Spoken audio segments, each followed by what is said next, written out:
installment of the Business Day Legal Business Digital Conversations.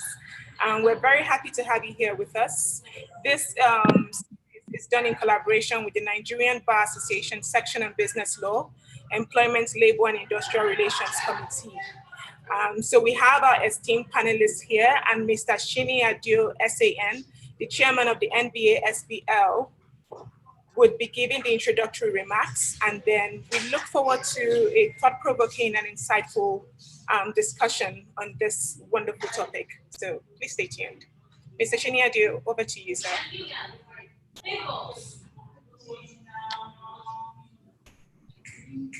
Okay, thank you,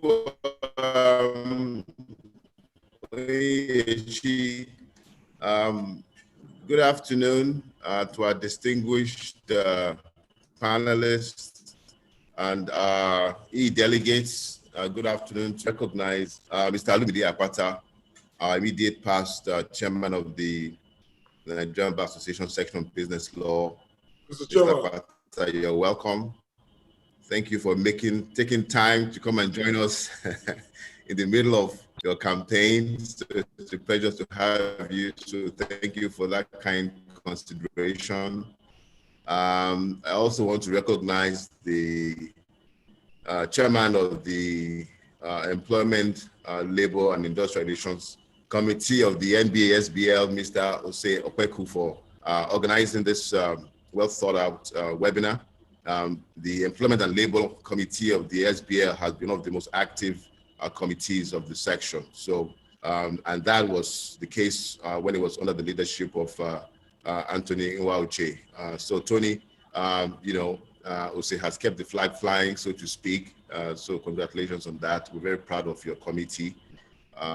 Very innovative committee. So even this collaboration with Business Day is another innovation that your committee has come up with. So the topic for today, a decent work agenda, fair treatment and equal opportunities in the workplace.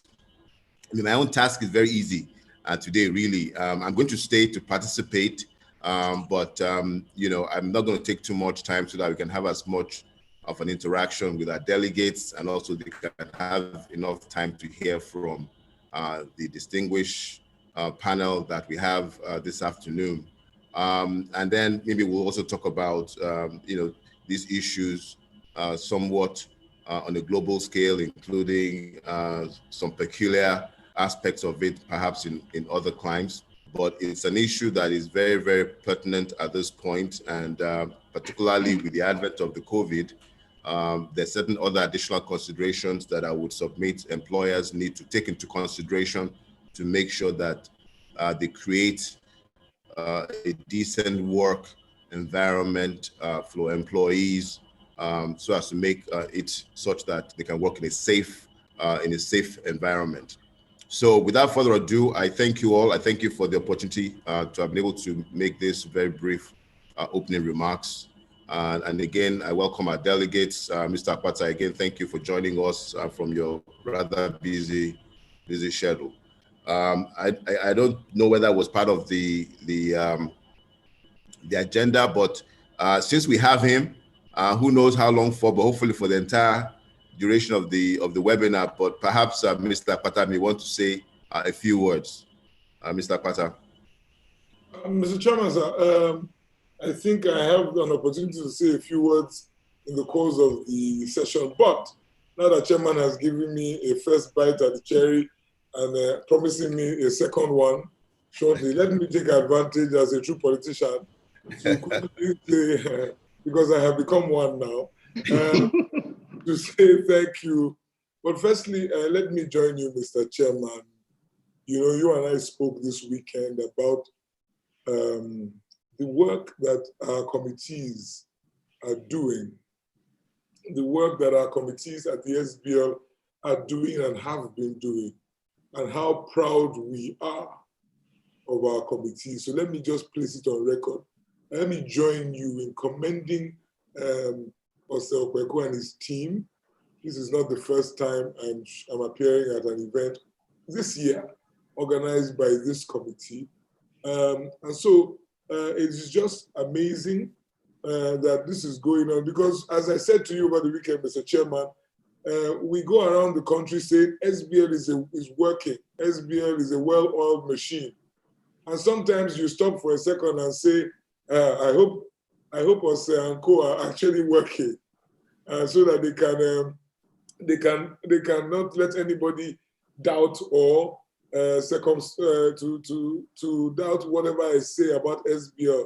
But time and time again, our committees continue to confirm all that we say about SBL. Our council continues to confirm all that we say about SBL, that, you know, that we have come to a point where SBL is working almost on autopilot. And let me be the first to congratulate you on, again, after the fact, on the conference we just held, our virtual conference. Amazing stuff. And then I see the committee doing this today in collaboration with Business Day. I'm proud to be a part of it. You're right, Mr. Chairman, it was really hard to tear myself away from stuff that I'm doing at the moment, but because of my commitment to SBL, you know, I would find a way one way or the other. And I just want to encourage the committee that do not be weary in well-doing. Continue in what you're doing. People are watching. This is what I have learned in the course of my present pursuits. People are watching. People recognize and know value when they see it. So congratulations to the committee. And I look forward to a very engaging and a robust session this afternoon. Thank you, Mr. Chairman. Thank you, Olu, and thank you, SAN, for setting the tone for what promises to be a very engaging session. Let me just introduce one of our other panelists, Mrs.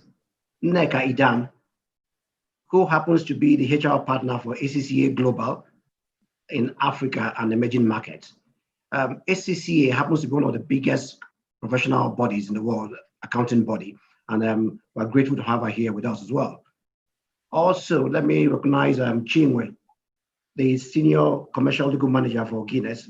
Chinwe, one way or the other, has always been involved in our activities and the activities of SBL, and so we're grateful that she's been able to join us today as well.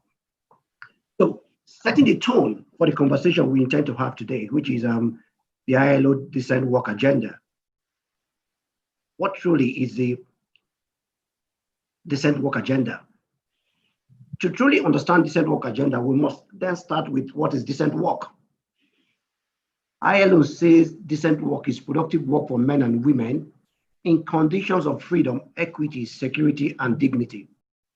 So what the ILO has then done from 1999, when this agenda was set up, was to have a programmatic policy to enshrine decent work at the national level, state level, sectoral, and organizational level. And the decent work agenda is based on 4 strategic pillars, which is fundamental principles of right at work, social dialogue, social protection, employment, and creation of enterprise. But that further distills into 10 principles, which are fair work in the environment, in the workplace, health and safety, psychological well-being, fair wages for work done, elimination of slave labor, and a host of other 10 principles. Now, when it comes to social protection, the COVID-19 has, as I would say, exposed our underbelly, in the sense that we lack what I would call structured social protection. So in Nigeria, for instance, palliative were probably done by churches and other organizations, and there was no structured palliative for government to reach out to those who really needed it. Now, our health sector has been found wanting. There was no provision of some form of benefit for workers who lost their jobs. So in the UK, for instance, you had a follow leave, where you were guaranteed a certain amount of payment even if you lost your job, even if you didn't have a job. And so these are some of the issues that we've seen. And then, and in the course of this, I just did a small research, nothing too heavy, and it was interesting what came out of it. And I'll share the statistics with you. Of 20 PLCs that we looked through in Nigeria, you had 206 directors. Only 45 of those were women, which represent about 21%. Now, we looked at 20 law firms again in Lagos. And this might be skewed a bit because if the further down you go outside Lagos, you might find out that this skews the picture a bit. There were 169 partners. Of those, 57 were female, which is about 33%, not too different from what you had in the PLCs. So these are issues around equality. And then sometimes I look at adverts for jobs and I see the age criteria and I'm thinking, what has age got to do with the role?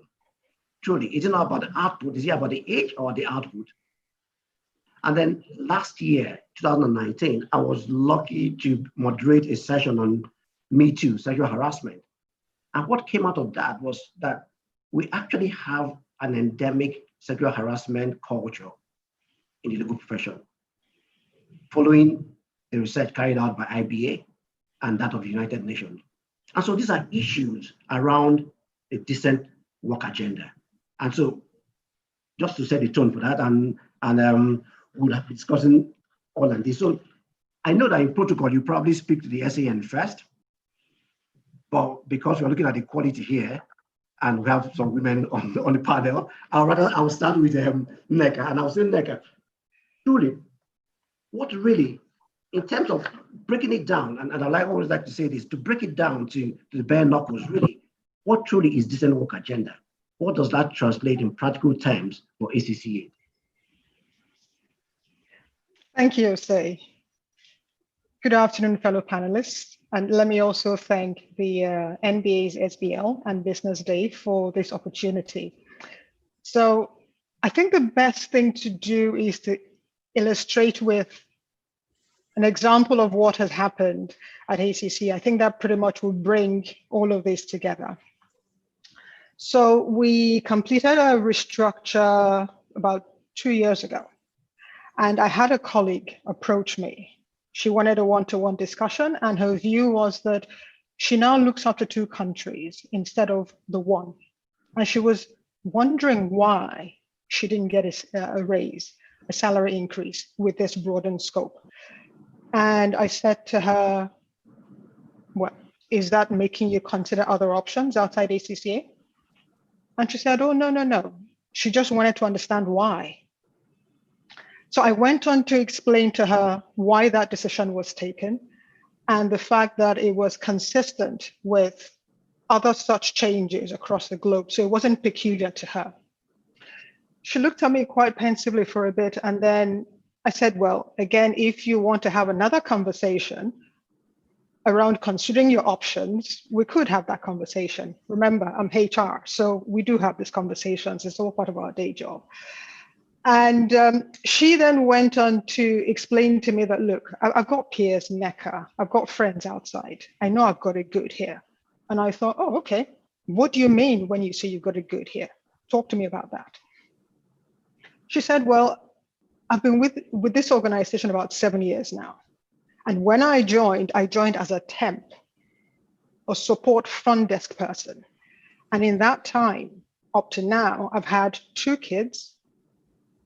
I've had lots of opportunities for progression.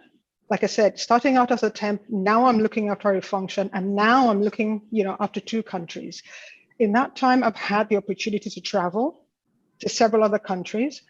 I participate in sessions where I'm able to contribute unfettered at a national, at a regional, and at a global level. I'm recognized for the contributions that I make. And when I think about it, yes, it is a lot of hard work. But when I think that I can work 2 days from home, I think that I can then also, for the other days that I work in the office, have compressed hours so I can finish at 3 for the long commute home. Nneka, that's a lot. So it may not be translating to a lot of money in the bank, but I can't pay for all of that. And so, long story short, she said to me, Nneka, it's okay. I enjoy the work I do, and that's a primary thing. Now, in ACCA, fairness is crucial. That is the essence of our history, access, that people can join an organization, that we preach that to our accountants as well as part of the professional qualification, and that we as a body are regulating the fairness in the practice of the technical qualifications that people are administering on a day-to-day basis. We have to leave that in our organization. Now, if you were to take this then out to say, what does this mean for Nigeria as a whole? We've got a population that is about 23%, I believe. We've got about 23% that is, well, depending on who you talk to, that number could actually change, that is unemployed. And because of that high unemployment rate, you do have a number of people who face a lot of indignities because they're trying to get access to work. If you recognize some or any of what I described in that incident with my colleague, it's because you're probably in a decent job. You're experiencing what, or say you've just described as decent work with all of the pillars represented there. But there are people who are not experiencing that. We have modern slavery in our environment today. People who are working well below the minimum wage. And because of that, we then have a cyclical poverty because they're low income earners. You then have their children probably having to work to augment the family income. We see our hawkers, we see our beggars, we see those who are probably in the rural areas as farmers, all having to augment family income. What access will they have to education? How will they then improve their own personal circumstances? And then if we were to ramp this up, what will this mean for our economy as a whole, given the percentages that we're talking about? It is significant. It is significant, and I'm really glad that we're talking about this today, because as a people, in our respective functions, we do have a duty, a moral duty, looking at the social justice angle of it. We have a duty to contribute as best we can to address this. So what is ACCA doing, you probably ask me. Now, our purpose as an organization is to be a force for public good. In all of the countries where we work, we have the opportunity to engage with professional bodies, national bodies, governments, public sector representatives, private sector. And so we use these engagements and not looking at our stakeholder, our ecosystem, which includes stakeholders like learning partners, universities, employers. Working with all of these people, we look to influence change, to guide policy, and in some instances as well, actually work with national governments to ensure that some of the practices that actually make decent work a challenge, we talk about corruption and corrupt practices in Africa, given the leeway we have with our profession, is actually addressed from the source. And that's where all of the frameworks we put in place around good accounting practices begin to come in. So we're talking about real change, meaningful change, using what we have. And that is good, solid technical knowledge, and then driving that through with our professional insights. It's a long journey, I have to say. But the most important thing is that we have started, and I expect again that there will be a number of other organizations and bodies like yourselves that are contributing to this promotion of the decent work agenda. Back to you, Jose. Very much. Thank you quite for that very incisive contribution, Nneka. Chinwe, I will move over to you now. You've worked in what can be called a male-dominated environment, right? Manufacturing. Would you say you've been afforded fair treatment in the course of your career, from NBC to Guinness, and even worked in a law firm? Would you say you've been afforded fair treatment? And you compared to a comparator, a male comparator like yourself, doing the same task, do you think you were given the opportunity to progress, just like your male counterpart? Okay, so thank you, Ose, for the question. But let me also join Nneka in thanking NBA SBL for the opportunity to be part of this panel. So you're doing a great job, Ose, with the committee. I also thank Business Day Law, because in this new normal, it's very important to have these conversations, you know. It also helps with mental well-being, honestly, to have these conversations, get clarity on what the law says, and, you know, just generally hear from people's experiences. So to your question, have I been given fair treatment? So I would answer it in two ways. The basic answer is yes. I have not at any point in my career felt like I've been unfairly treated as a woman or as a lawyer, okay? So going in-house into manufacturing, of course, you know that the lawyers are in the minority generally because you're there to support, you know, the core commercial. So I would say personal experience, my answer is yes, I've been treated, okay, fairly. But then the question is, there's a difference between creating the fair playing environment and a person getting fair treatment, because sometimes what we may call fair treatment from a personal point of view might actually be you getting what you need to get based on your personal, the value you bring to the table, your personality, your qualifications, and just your way of working. So I would say, yes, I've been given fair treatment. But also I would look at it from a general point of view in having conversations with people, you know, looking at colleagues, whether in the companies I work for or not.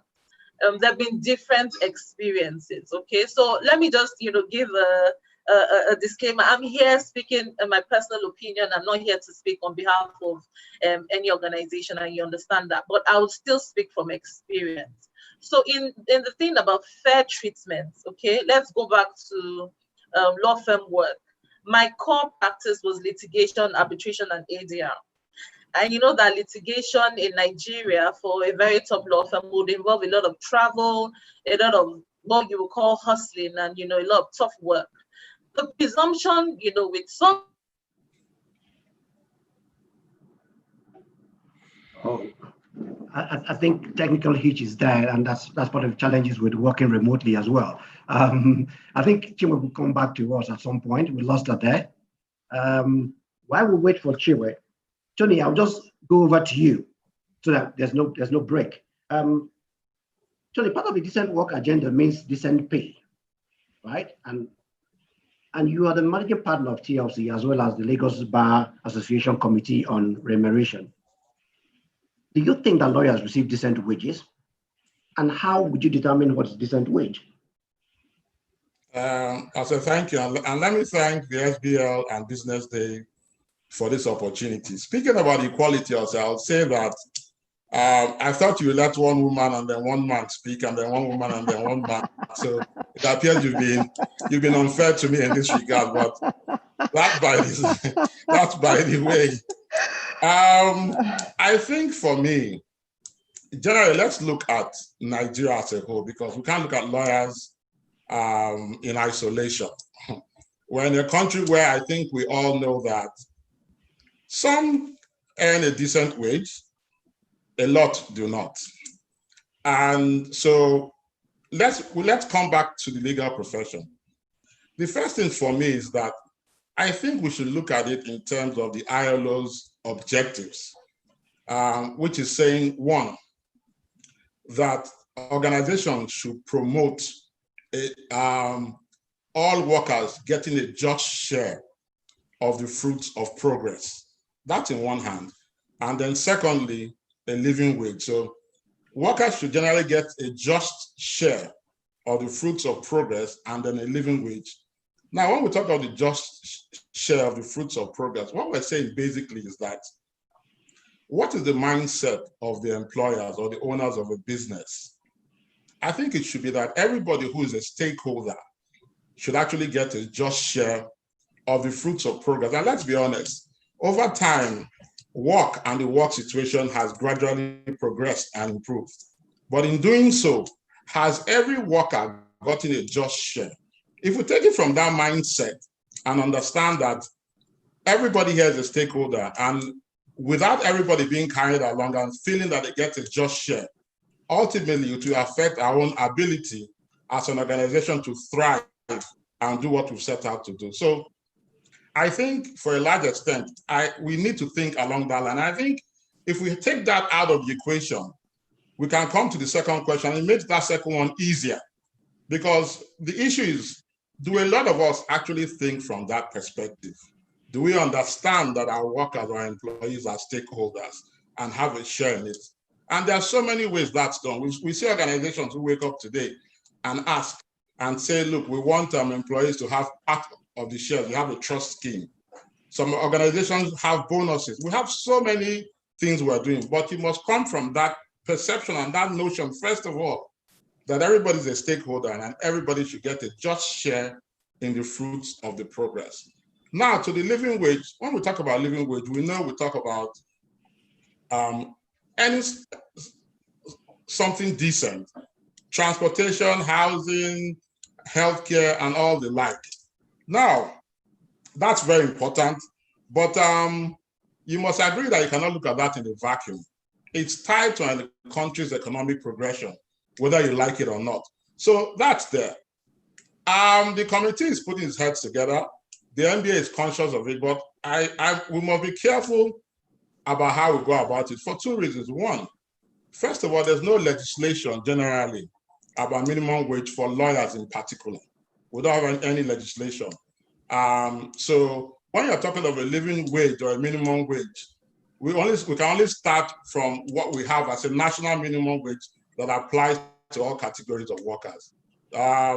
That's from where we are. But what we want to do is look at what are the basic minimum legal requirements that any organization, whether you're a law firm, whether you're a company, whether you're an accounting firm, whether you're in manufacturing, whether you're the ACCA, whatever you are, what are the basic minimum requirements? Are law firms actually meeting them, first of all? Now, if we tackle that out, we can now look at the other issues that come into play. And there are several of them, and I'll give you an example. When you look at the legal profession historically, you will know that, particularly in our own jurisdiction, we started off in a situation where the lawyers at that time saw the new wigs more as pupils. They were undergoing a pupillage. Some of them actually paid their seniors to actually be employed and to work and to learn under them. They never really saw them as stakeholders in the real sense. They simply saw them as people who came under for a pupillage to work for a couple of years or months and then to move on to do their own.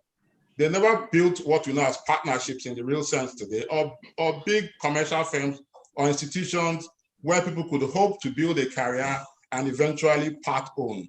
The idea at that time was once you finish law school, you'd come in, learn under a senior who at that time felt he was doing you a favor. He didn't think you were adding any value.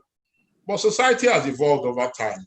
We all know that in order to thrive as a business and as a law firm today, you must actually make your employees stakeholders. You must make them feel a sense of belonging and ownership in the business and that trade you ply together. So that has had to evolve. And that's why I think we have a situation where we need to move from that mindset that makes us think that these are not stakeholders. Once the pot comes, as the owners of the business, we take it and then we move ahead. So for me, it's a delicate balance. There are the economic issues that we cannot remove entirely.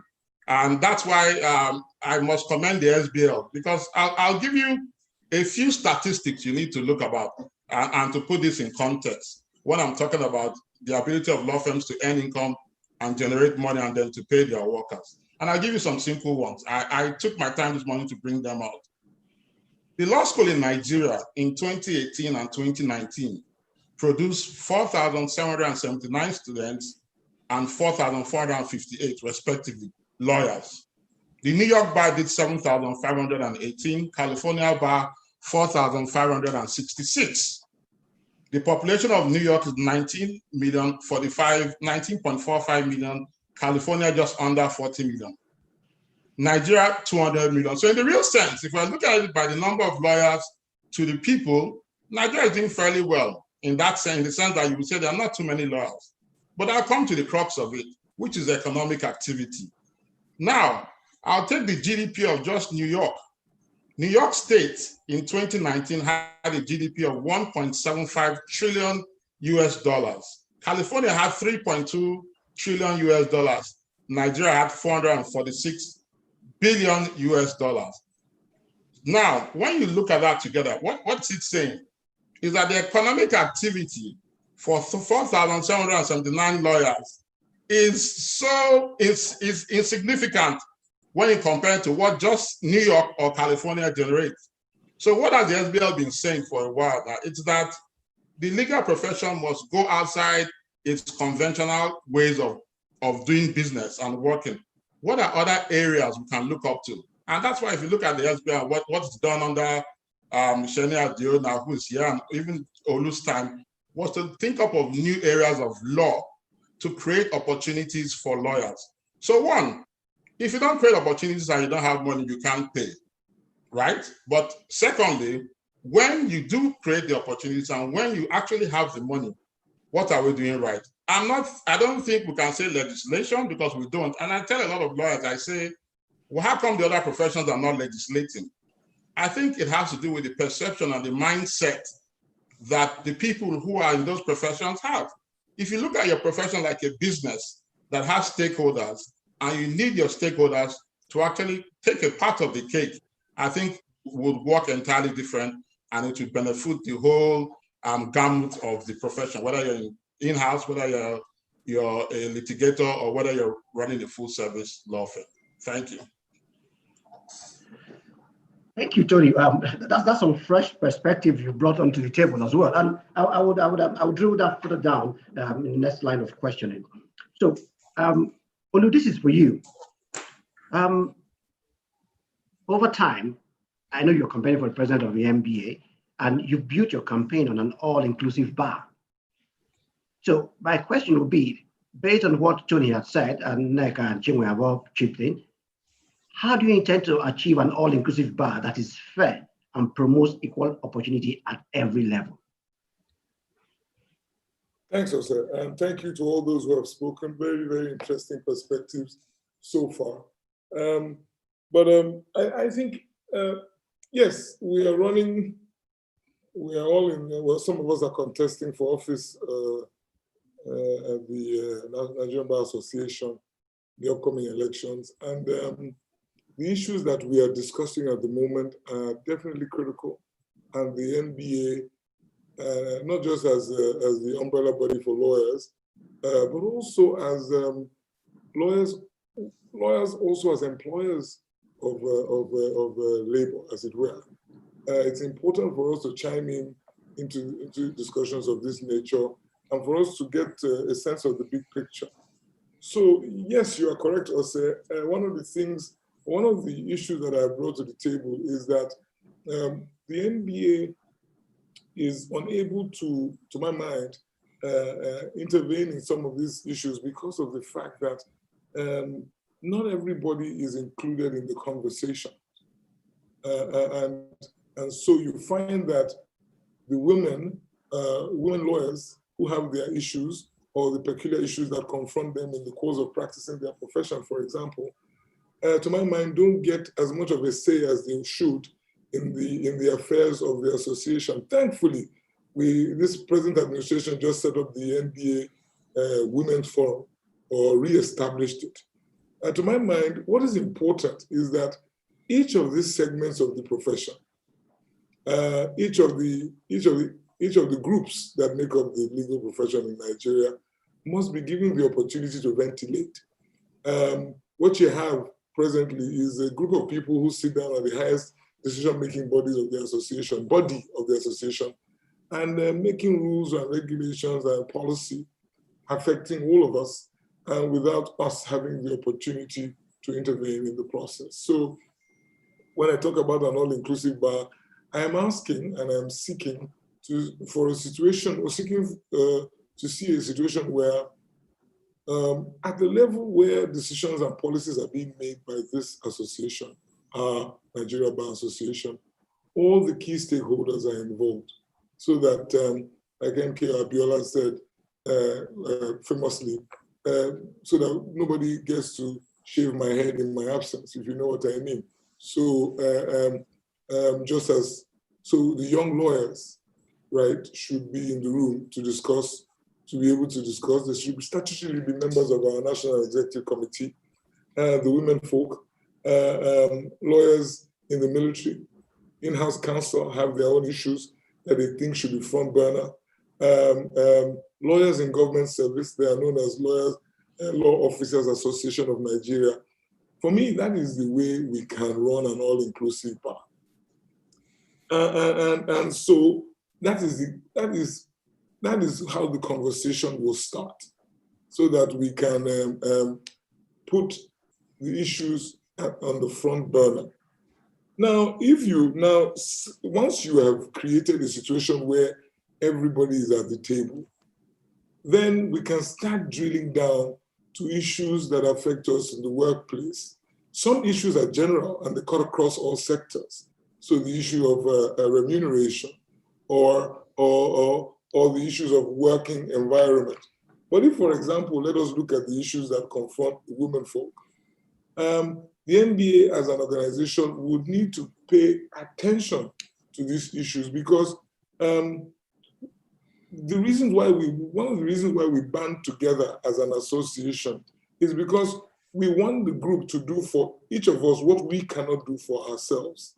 That's the whole essence of coming together, to derive some benefit. Otherwise, it will be pointless. It will be pointless. So when we now talk about, okay, what are the conditions in our profession regarding the women folk? Now, does this profession pay due attention to the peculiarities that actually are inherent in being a woman lawyer? Are we giving the women the opportunity to practice their profession proficiently, sustainably, and in a profitable manner? Are our women folk and the members of our association, do they have equal opportunity, starting from remuneration? Is it across board? Is it equal? Now, on the issue of, you know that our women folk have their God-given responsibilities outside of the workplace. Are we configuring the way we organize our practices to take that into consideration? It goes beyond maternity leave. It goes beyond paying lip service to the issues. But we must, when when a woman comes and says, "I'm pregnant," and the first thing you hear from her boss is again, and that by itself is not good enough, and that shows you already some kind of stereotype and some kind of prejudice, because it would appear that some of us want the women to choose. It's either you want a career, or you want to be a mother, or you want a family, and that is not right. You're stacking the odds against the women folk. But I'm not going to make this about the women.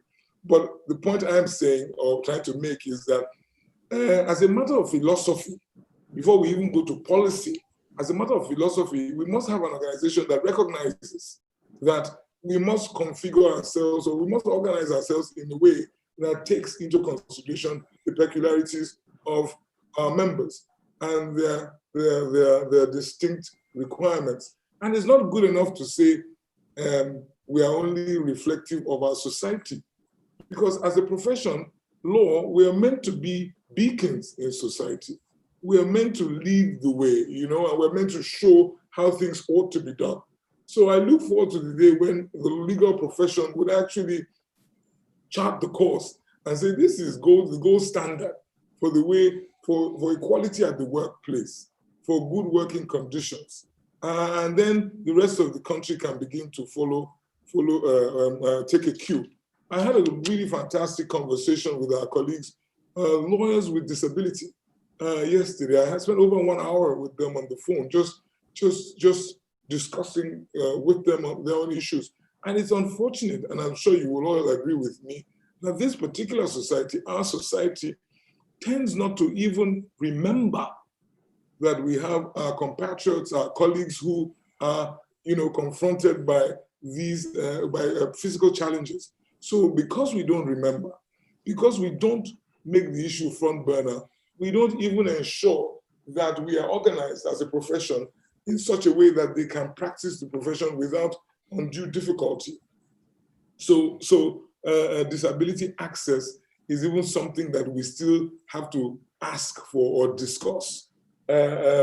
Do we remember that some of our blind colleagues need assistance with regard to transcribing documents into Braille? Or do we remember that sign language may be necessary in the courts or at any other fora where lawyers participate or operate? So for me, yes, the first reality check is that we live in a society that really does not recognize or has not paid heed or taken into consideration some of the requirements of different members of our profession. Then, but I think it's unforgivable that even as lawyers, we should be champions in society, championing the causes of others, that we are also guilty. And so when I say an all-inclusive bar, that is exactly what I mean, that we will take into consideration the requirements of all. And the requirements of all include what they need to practice their profession optimally. So I refer to the women folk, I refer to our colleagues with disability, I refer to the young lawyers who, as many of you know, are my abiding passion as far as this profession is concerned. So, also in answering your question, in a nutshell, firstly, it will be as a profession to bring. I don't have a silver bullet, right? But I have a proposition that we must create a platform where these issues are canvassed. So we remind ourselves, 2019 conference, which I co-chaired, what did we do? We said to ourselves, let's try and make a difference with this conference. So we said, it's difficult to navigate our conference, all right, for the elderly, which is another group, right, of our association, the over 70s. So what did we do? We said to ourselves, let us show how the elderly in society ought to be treated. So to every participant at that conference, and I'm glad our chairman, Mr. Adio, is back on, he will remember, for every elderly or senior participant, we assigned an escort to that person, help them with registration, give them that escort to take them around the conference arena, and help them navigate what you and I would navigate what you would agree was could be a very challenging venue or venues.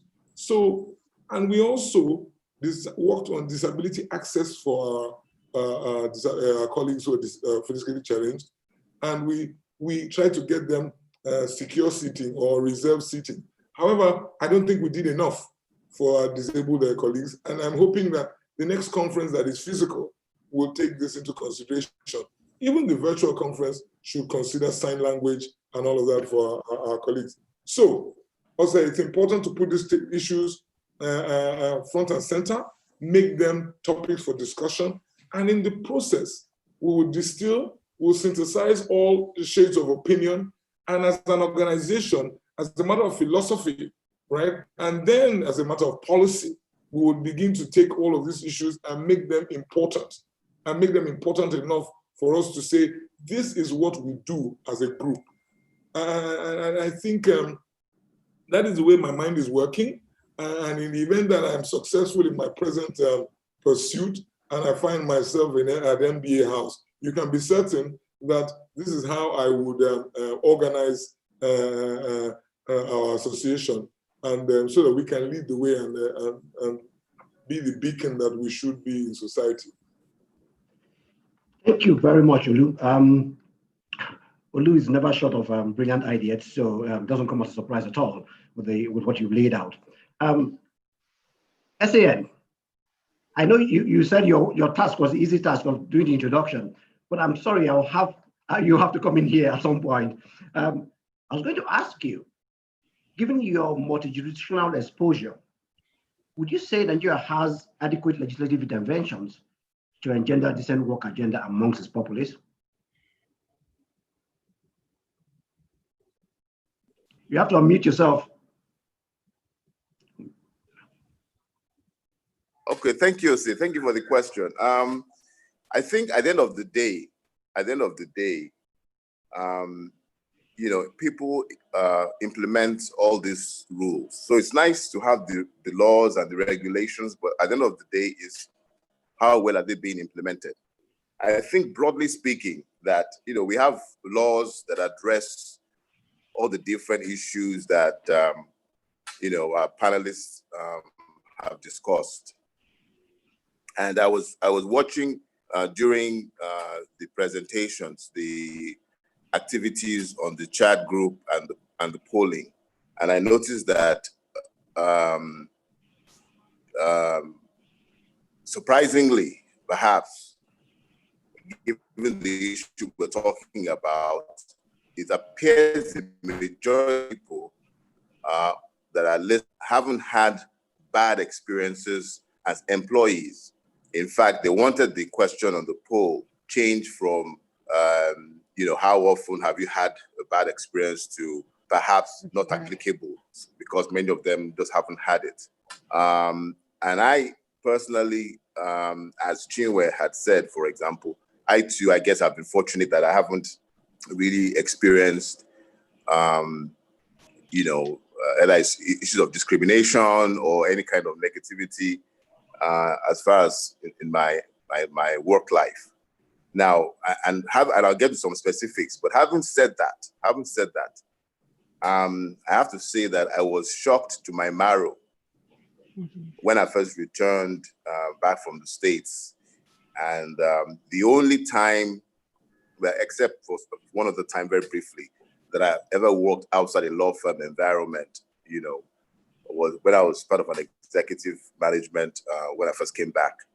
And in conducting a series of interviews, I observed that on the interview sheet, besides the names of the folks that were going to be interviewing, there were sections where we were asking for their age, their marital status, and so on and so forth. Even how much were they earning currently? How much were they earning currently? Perhaps that's not that much of a big deal. But age, particularly marital status, why does that? What have we? What's our business about someone's marital status? And I tried to make a big deal about it and say, look, Mr. Adio, this is how we do it here. Don't come and change things. So I ended up going along with it, so to speak. Although for me it was never an issue, but because that was the template of the company, that was what we did. But for me, I think as Olu had indicated, there's certain reactions or certain statements or even certain questions that you may ask that may already be demonstrating a certain bias that you may have without you realizing it. So, for example, he said, a colleague or an employee comes and says, "Oh, I'm expecting," and instead of saying congratulations, you say again. Particularly if you're superior, there's that dynamic. If you say again, it already sends a signal that, So for me, I'm going back to my experience,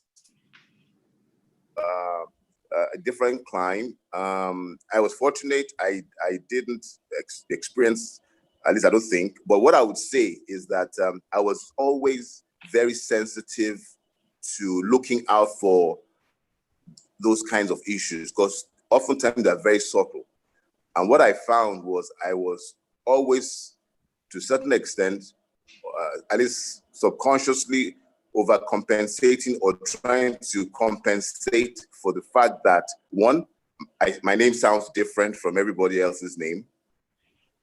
I'm Black, I'm Nigerian, I have an accent, and here I am, I'm practicing law in a lily white environment, and I'm also practicing as a trial lawyer, as a litigator. So if I was even doing corporate work, I'd be in the office drafting documents, but now I had to be going to court, sometimes trying to, sometimes arguing before judges, and sometimes trying cases before a jury. And psychologically, I'm thinking, I want these people to be focused on what I'm saying, not trying to figure out where I'm from. My name is Shaney, Adio, those kinds of things. So there's so many things you're contending with besides just practicing, but like I said, I have a good story to tell. I didn't really, although, and let me give an example. Although as a very young associate, I was in the litigation department but I had to do an assignment for a partner in the employment, ironically, in the employment law section. So I was seconded to do this assignment, and I wrote a memo it was a research memo for the partner, very nice man. And he said to a senior associate, a Black American, that, oh, Shaney, that, he wrote a memo, he did a very good job, that is English his first language? Now the person that told me this didn't mean it, he was sharing it with me, and I didn't take it. Now, again, I have to be careful, this is being recorded. Maybe the average, African-American may have been offended by it and be upset and raise hell, but I didn't take it that way. I could have taken it as though, oh, gee, I went through this process, and that process ought to be obvious that, of course, but it wasn't meant in that way. And I knew he was just being effusive in being, and maybe he ought not to have been pleasantly surprised, but there are ways you can turn some of these things that may be considered negative to a positive, because I also know that because I was different, at some point, I believe I got certain benefits and maybe even privileges that maybe some people didn't get because they found me interesting, unique, and I know I leveraged on that too, to be honest, and to my benefit. So, so I think that's another thing that people should also think about. That I'll tell you another one. When I started my law firm, it was very difficult, and if I didn't have the passion for the law, so to speak, it would have been really maybe even impossible. I even recall some fairly senior lawyers to me saying to me, Shane, are you sure you want to do this? You've been away for so long, very hard for you to reintegrate into the environment, particularly going on your own, and you don't want to be going into court and letting young lawyers slam you in the courtroom and so on and so forth. So, and the one saying that to discourage me, it was just saying, look, are you sure you want to do this? And I said, yes, that's what I want to do. And for me, I said to the person that, look, one thing about me is that I'm not too proud to ask questions. So I'm not going to go in somewhere and make a fool of myself. I'm not sure I'll ask questions, and I'm not too proud to ask even the obvious. That's number one. So I'll mitigate those kind of incidences if they were to occur at all. And that's what I did. I started my firm, and one of the I would say is that again, subconsciously, the first few hires that I had were all female. And, for me personally, I just felt that, I don't want to be politically correct, but I'll just say this, that I found that, my colleagues that are female, you treat them respect, you treat them well, you do their work, and it's about the work. And then, sometimes we, on the other side, the fellas, there are too many things going on besides doing the work. So for me, I had a bias towards, and I mean bias in a positive way, towards, the opposite gender, and again, so I think that even as that's people, discrimination right there. Sorry? That is discrimination right there. I'll say, please take note. I just mention. You see that we guys, we see what we suffer. Okay. But so I think what I'm trying to say also for young lawyers and for people generally is that sometimes you have to look at what makes you unique and play to your strengths all the time in a professional way, So for example, the statistics that Osei gave about, PLCs, directors being about 400 and something, whereas you only have about 20 something women as directors in PLCs. And I think in law firms, you have only a fraction as well as partners, whereas you have, by far the majority being male. I think that only tells a fraction of the story, because the fact of the matter is that if you look in most law firms, women tend to be more in terms of people coming into the firms. So if we have more women coming in, and still, even though there are more women coming in, still only a minuscule amount of them are becoming partners, then there's something seriously wrong. There's something seriously wrong, because you have a preponderance of women coming in, but as they get more senior, they're not getting over the hump. It's a big problem. So I agree with Mr. Apartheid, that there has to be a conscientious, deliberate, intentional, use the word philosophical way to address this issue. And a lot of firms are doing it, particularly abroad, doing it successfully. Because I recall, for example, the lady that was the hiring partner when I was hired as a young associate, she ultimately became the section chair, when I was in the firm. And, she was able to take as much time as she needed off when she was having children, because the firm found her to be a utility person. She was very good at what she did. So the firm found every possible way to support her. And of course, when she passed that phase of her life of, childbearing and what have you, she came back and continued to be that utility person, not just because she was an outstanding litigator, but she had all kinds of other attributes in terms of mentorship, mentoring young lawyers, and being a very balanced person. I'm sure at the partnership level, when among the partners issues may arise, so, and those are some of the things that frankly women also do sometimes, maybe a lot of times better than men. So for example, and I'll close by saying this to show how, again, how female lawyers or female partners can be a bit more discerning and empathetic, all for the benefit of the business. So when I was coming through the ranks, about 2 years before my year became eligible to become for membership or partnership, so she said to me one day that, Shaney, you've been working so much with this cluster of partners in the real estate and tax department. I was doing litigation, but I was doing the real estate litigation and tax litigation. That I need to expose you to the corporate guys, so that when your time comes up and I mention your name, people in the room can chime up and say, yes, I know him, and excellent lawyer and what have you, that he needs that support, and that am I up for it? So really, it was for me to rise or fall, but she was going to give me the opportunity to rise or fall. And I didn't seek that out from her, that I wanted to get exposed to these other people on her own. She thought, if I'm going to be able to help this guy, he needs to help himself, but I need to expose him to the people who are the powerful people in the law firm, the most powerful partners. If he goes in there and he does a tremendous job, then fine. If he falls on his face, then at least I've also given him the opportunity. I'm not sure that, a male partner would necessarily, have thought about that on his or on his volition, So there are certain things that I felt that,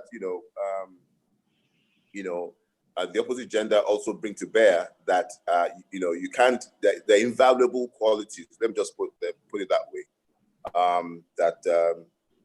we should be conscious of. And, we tend to use the phrase a lot, enabling environment and what have you. But I think for the enterprise, if we do more of promoting, our women folk, I think ultimately the enterprise is going to be better off for it. So thank you. Thank you very much, Sherry. And I think you raised a very, very, very important issue here. I think part of this biases, like you say, when we look at the statistics in terms of progression from associate to partnership and progression from executive management to board level for women, some of those biases could stem from what Olumide Apata said about, oh, I'm pregnant, not again. And then this concept of the boys' club after work, guys going out to have a drink and basically the boys' club and all that. And that would just dovetail into my next question from Kim. And we have this, we've identified their inequalities, traditional inequalities, historical inequalities. And again, Jenny touched on it in terms of what some institutions do or governments do to bridge this gap. So my question is, what would you think will be the proper approach? Should it be positive discrimination or affirmative action?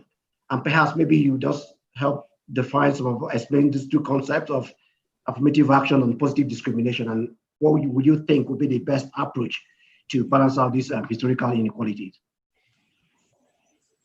Thank you, Osei. So I'm in the company of lawyers, and I'll be very, very careful what I say about affirmative action and positive discrimination. But let's just say, just for the purpose of contextualizing this conversation, that these are steps that organizations take, deliberate steps to address what have been observed as either gaps or areas of concern, in this case, in the body of the employee, okay, the workforce, okay? And these gaps could be anything from an inordinate or imbalance in the gender, so male, female. It could be education. It could be the fact that we have certain groups underrepresented. And what I mean by that is that, and this is a classic example, when I worked at the Treasury in the UK, where most of those in your policy making functions were actually people from your Russell Group universities. So your Oxford, your Cambridge, and so on. Now, it wasn't because there were, there weren't other people who are intelligent enough, but then our recruitment was literally just focusing on a certain pipeline. So essentially, the positive discrimination or affirmative action, again, set of steps that organizations take to address specifically identified imbalances in their workforce. Now, how do we do this? And the first thing is, how do we even identify what these gaps are?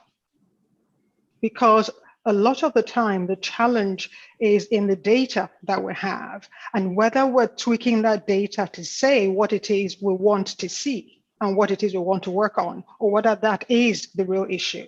Look at what happened in South Africa, for example, okay? And this was just after the Apartheid era, after the Apartheid era, and the view that if affirmative action was adopted, that it would help bring Blacks into the workforce, it would help alleviate poverty, it would help, get women into work and certainly reduce, unemployment. But what that did essentially was that it then introduced chasms even within the Black population, because we were focusing on Blacks in the city centers or in urban areas. And what provisions do we have for Blacks in rural areas, for example? We then had instances where even in the workplace, people who were either unseasoned by virtue of experience were then being promoted to positions of significant responsibility. And of course, again, that had impact on organizations' performance and breaking up groups within the organization. So again, you had employee engagement issues. In the context of fairness, and especially looking at women or disabled people, some of what I have seen, and I have to say again, a lot of the examples that I have in this area are from outside of Nigeria, not in Nigeria, because again, I haven't seen that being used in my experience here. And what we have done literally was to understand the data, cut out the biases, talk to people. So it's not enough to run the reports, but you need to talk to people. And on the back of that, understand what, or rather explain to people so they understand why we are taking certain steps. But let me back up and say, first off, I think affirmative action, positive discrimination, it's the same coin, but a different side of the challenge that we're trying to deal with here, which is unfairness. I have heard it said, and that would be my position, that it is a different side of the same coin, because what we're trying to do is to take deliberate steps to bridge certain gaps. But then what does that do to the other group or the other groups? How do they feel? What will they see this as? It's still discrimination. So I think that it is discrimination at the end of the day, but it's deliberate this time. It's intentional this time. And that's why I say it's the same coin, just a different side.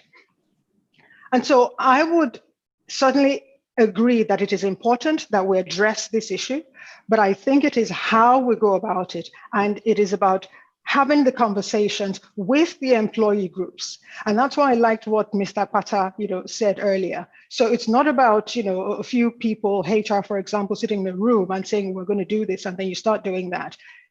The employees, the employee base has actually got to even recognize why this is a problem.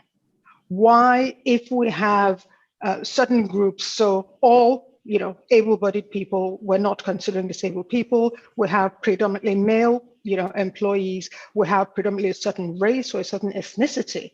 What that would mean for us as, the reputation of our organization, our ability to attract people, our ability to have the organization perceived as a fair environment for people to come to work and progress in that organization because the options or the opportunity rather is available. It's not a case of people like us, just men, just able-bodied people, just Igbos or just Yorubas, so there are positives to it, but it has got to be, the criteria has got to be clearly spelled out about what steps we're taking, why we're taking those steps, how long we're going to carry out those particular actions for, whether it is recruiting, targeting, a certain group, or whether it is actually even creating a pipeline of, say, interns, for example, from a certain demographic in the country,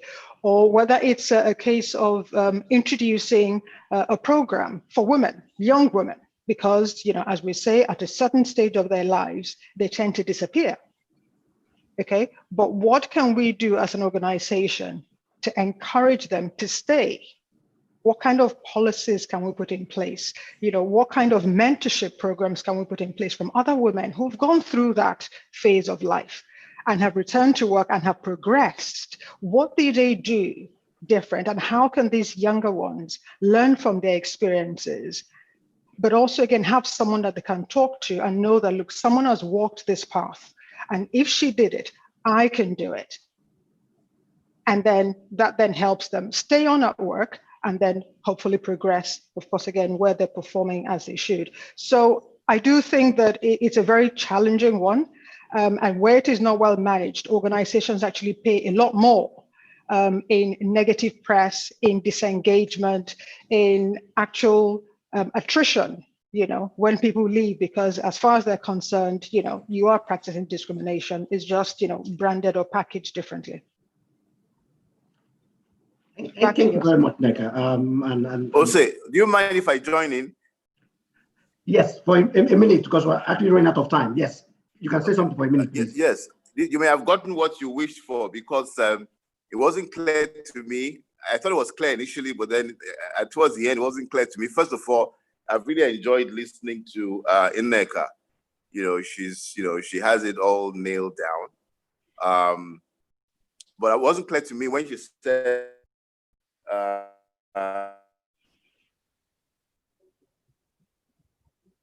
side, yes, but we're trying to pin her down. She's against it, or she just gave the argument on both sides, because she was also onto something that I keyed into very, very quickly, because it's something I've been through, not from a gender perspective, but from a race and color and creed and nationality perspective. That, for example, if a law firm keeps going to Harvard and Yale, right, you will get some people of color, but you don't have a critical mass there. And there's so many top law firms going to that same university. So you will never get enough of them to get around the different major law firms in the US, for example. And there are many, many top schools, so, and I'm not saying to compromise your standards, but also if what you do, for example, is to say, we're going to hire 50 associates this year, and we're going to recruit, we're going to maybe go to Howard University, which is also a top university, but it's a Black university, and there's nothing wrong with that. And you're going to recruit people who are in the top 5% of their class.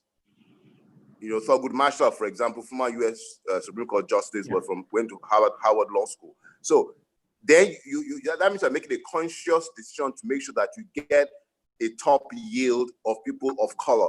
But if you keep going to the same white shoe universities that, for all kinds of reasons which we don't have time to get into, there's so many obstacles for people of a different shade to get into in the same numbers, then you keep getting the same results. So I don't know if you call that positive discrimination or whatever. I think that name even is not apt. I think it already prejudices what you're trying to do. It's, well, even affirmative action, people also sometimes roll their eyes about that. But again, what you also try to do is not make people come into those environments and then they feel they're the token person in there and they didn't come in through the same rigorous standards. But there are ways you can address that. So I thought she was saying absolutely no way for affirmative action, but then it appears she sort of, by tweaking and sort of making the case as to how it can be done, maybe she actually thinks it can be done, but subject to all those criteria or the guidelines that she mentioned. Thank you. Yeah, thank you, Shani, for that. And therein lies the argument around affirmative action and positive discrimination. And I think it's a conversation that has to continue. You know, and it's not something we speak for in a webinar session, and it's a conversation that needs to continue. So putting the structures in place, like Mr. Potter said, mentoring schemes, giving women opportunity to have developmental programs to put them in a position where they can apply for those positions, actually, is even part of the whole process.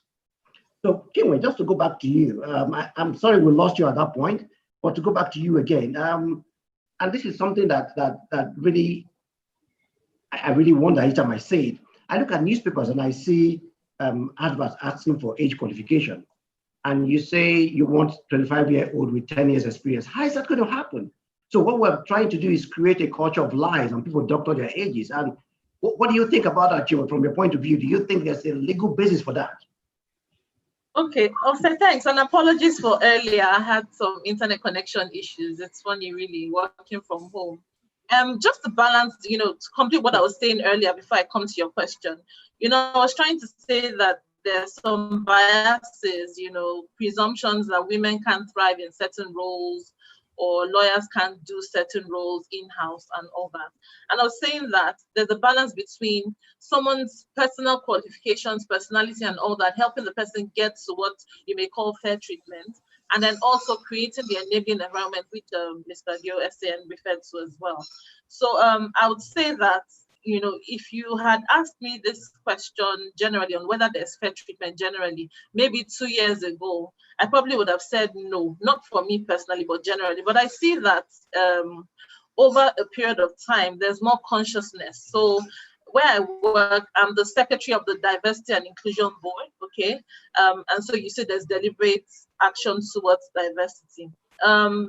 Former place of employment, let me just mention that I've been working from home for God knows how many months, even before the lockdown, and I'm still working from home. I haven't been to my office in months, and it's going great, okay? Some people don't have that experience.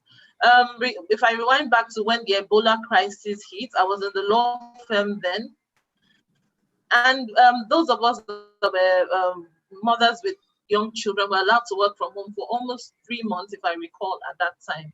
Now, that's something that is not generally applicable to a lot of organizations, so I would say I've been privileged. And I think that the more we speak about these experiences, the more we motivate organizations to do these things, because in the end, the fear of work won't get done or numbers will drop, those things are presumptions, really.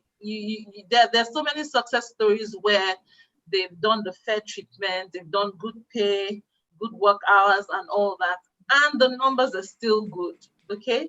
So to your question around age, honestly, I don't see any legal basis to say for this entry-level position, you shouldn't be more than 30 years of age, you shouldn't be more than 40 years of age. I think it's ridiculous. I think it is very, unfounded, okay? But it's happening. But what I thought about when you asked that question is, there are some that are upfront in their adverts to put the age. Some do not put it in the adverts, but internally there's already a decision that when the applications come in, if there's no date of birth in this CV, first of all, chuck it out, or just use the years of experience to calculate. So you see, if there's a difference between, okay, organizations that are out there saying by this age, don't apply, or this number of experiences, like you said, if you're 25, you should have had 10 years experience. Then you calculate when did the person graduate from university and all that, So it's a big issue. There are more organizations doing it than we know, because some don't even put it out there. There's a small select set of people in HR, NECA. Of course, I'm not referring to organizations. I'm just saying your HR colleagues would, you would have an idea of this. Of course, they would consult in-house lawyers sometimes to know whether it's okay to do that, So there's the subtle, age is required thing. And I do not vet it at all. I don't think it's right, but it's the reality, okay? If you want to argue from the other side, someone will say to you, okay, it's an entry-level position. Entry-level means within 1 to 3 years of graduating, okay? If I throw it open to someone who is 45 years old, and you're saying that, are you saying that person just graduated at age 42 or 43, okay? And then if you talk about fair playing ground and all that, at the entry level, if I come in at an entry level and all my colleagues at the entry level are within the same age range, and then I see a group of 3-4 people who are like double my age, is it a fair work environment for me? In the sense that culturally, I'm supposed to defer to these people, okay? So we're working in a team, I have a project, and I'm putting a team with 2 people that are double my age, and you make me the team leader, even though we're on the same level. And then there's a cultural thing of mind how you speak to this person, mind what you can delegate and all that.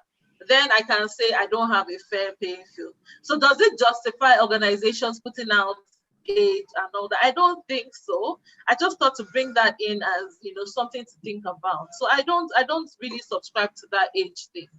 Do I subscribe to saying years of experience? I do, because a job description will tell you who should be the right fit for a role.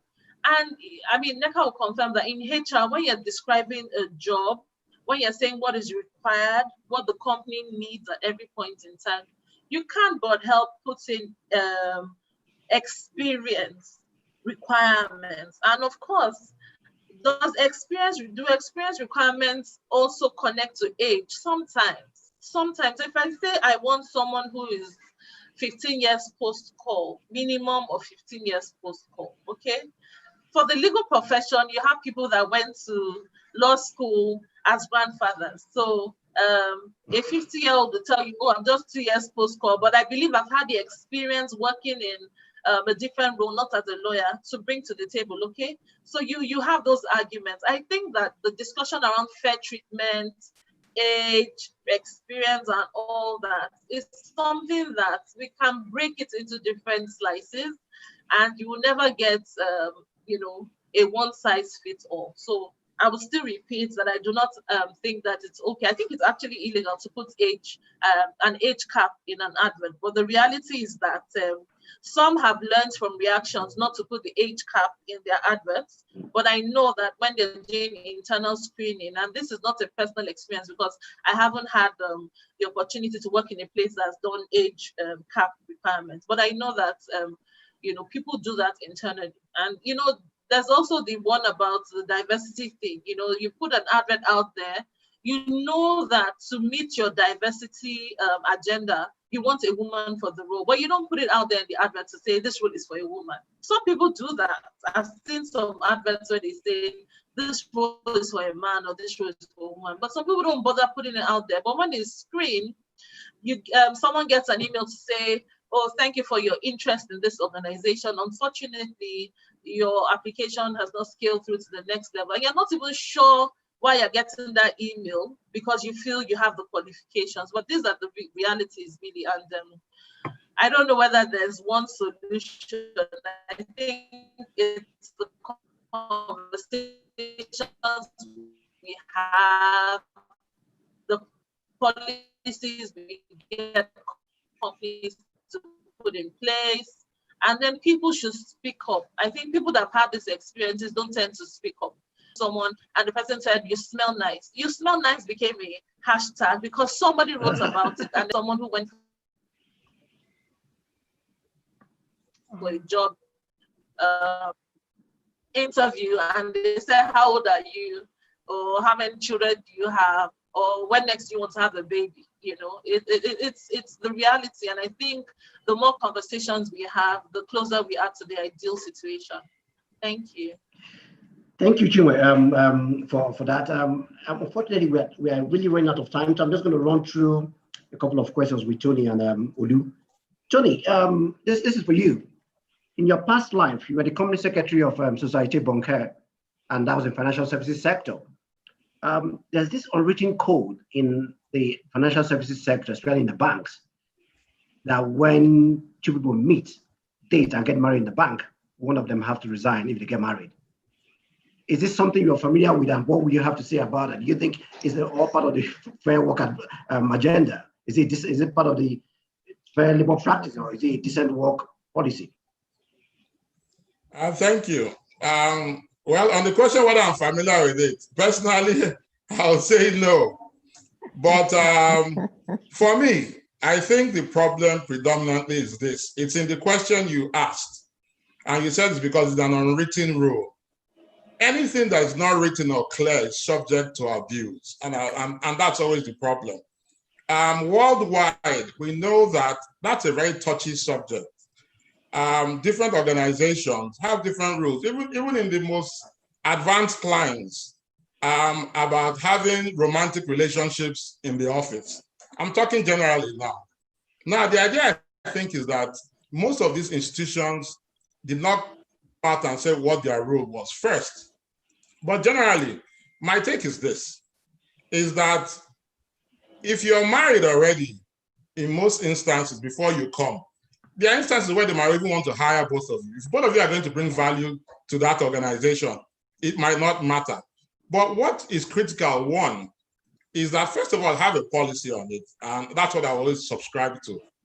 And then when you have two people in an organization who you think are advancing beyond a platonic relationship, the idea is that as much as possible, one, most organizations will not allow it if one is in a position of authority over the other. We know for other reasons, including sexual harassment. So organizations frown at that generally. The problem with the banks at that time was that it was like a blanket ban.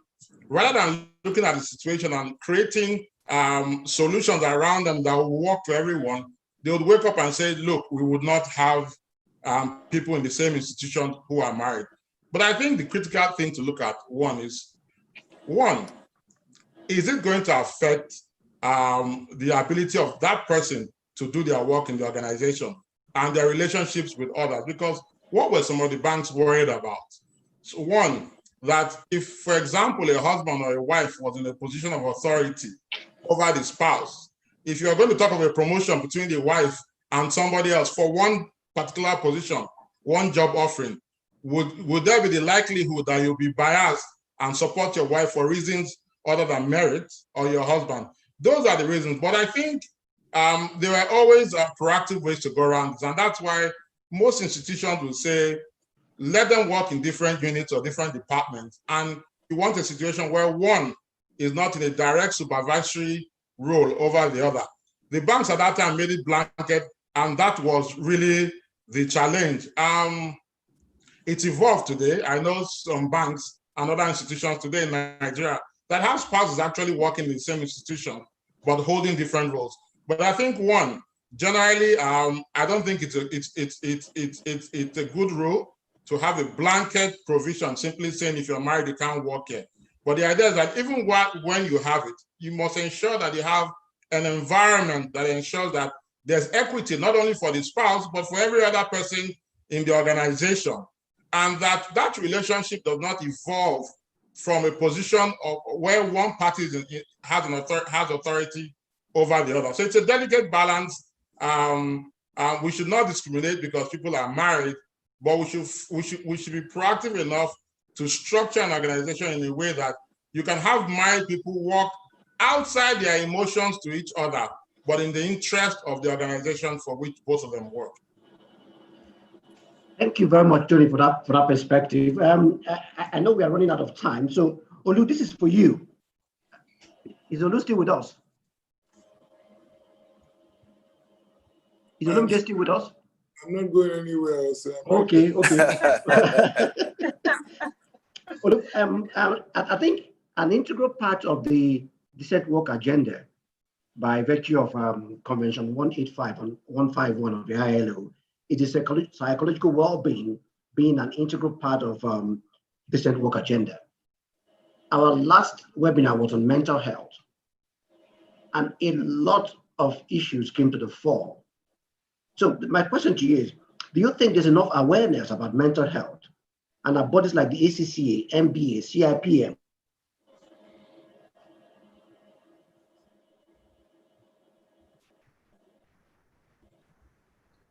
Oh, so it's gone off. It's just on slight pause.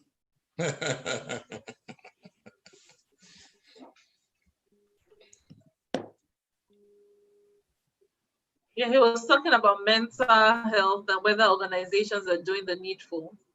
Yes. Was that for? I think that's for Olu. Yes, for me. Can you all hear me? Yeah, we can hear you very well. And we can see you. Excellent. I was thinking, I think I heard the meat of the question, which is, are we doing enough about mental health in the workplace or dealing with mental health issues in the workplace? I'm just waiting for us to unfreeze, but it's not happening. So let me proceed on the basis of what we heard. Maybe if there's any more to it, he can fill in when he comes back online. But obviously we are not, and it's a reflection of our society, you know, and the stigma that comes with mental health, and I think it's something that I have tried to champion. I continue to champion. I don't know if some of you who attended the SBL conference we organized in Lagos, I believe that was 2017,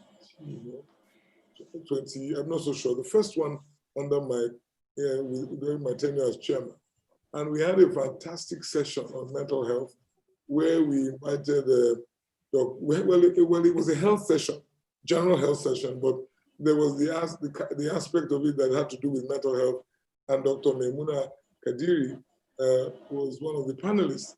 And you know, when she had wrapped up, I made a comment and I said to everybody there that Dr. Kadiri is my doctor, and everybody began to give me funny looks, like hope nothing, hope all is well, you know. But I said, yeah, she's a psychiatrist and she's my doctor, because mental health, I began to understand recently how, you know, how dangerous mismanagement of mental health issues can be. And most of us work in pressure cooker environments. And there's no doubt that if we don't manage our circumstances properly, we can get affected. And so I was glad we had that session. I think it's important that we firstly destigmatize mental health in our society. And just as we are able to handle and deal with physiological issues, those that are more of a psychological nature, we should be able to handle without feeling any kind of way. I'll switch off my camera. Tony, mute yourself before you reveal firm secrets. Yeah. So, and so, my very short answer will be, no, we're not doing enough. And I see the damage. I see the damage on a daily basis. People who are obviously suffering but cannot speak out as a result of the kind of society we belong to. And again, forgive me for going back to the MBA and sounding political, but I think as part of welfare, you know, and as part of dealing with the welfare of our members, we must find a way to allow for these issues to come to the fore. And you know, it's actually quite dangerous if we don't deal with or ensure that our members, and you know, I speak generally now because honestly, it's not just about the legal profession. It is our society. We have all been witnesses to an upsurge in mental health issues, because as society becomes tougher, as our circumstances become harsher, it immediately reflects on our mental health. And I think we are, again, asking the NBA as an organization to lead the way. I think we should take it upon ourselves to create a model that the rest of society can look at and work with. And I personally, as part of my own personal CSR, I look out for those who are in need of help in this regard. But as far as our profession is concerned, we must adopt a structured approach to dealing with mental health issues at the workplace. And a lot of it comes from one last point. Sure. A lot of it comes from actually the workplace itself has to be configured in such a manner that it takes into account, or it is not inimical to the mental health of the worker. You know, and what we find is that a lot of workplaces and the dominant players in those workplaces are actually the source of mental health issues for their colleagues and for their subordinates. So we must take that as a part of our housekeeping going forward as a profession. Okay. Thank you very much, Mr. Akpata. Thank you so much. I wish we could continue this conversation, but we have to leave. So I just want to thank every single person who participated in the Business Day Legal Business Digital Conversations. These conversations were sparked by, the global pandemic, COVID-19, and the new norm that we find ourselves in the legal profession.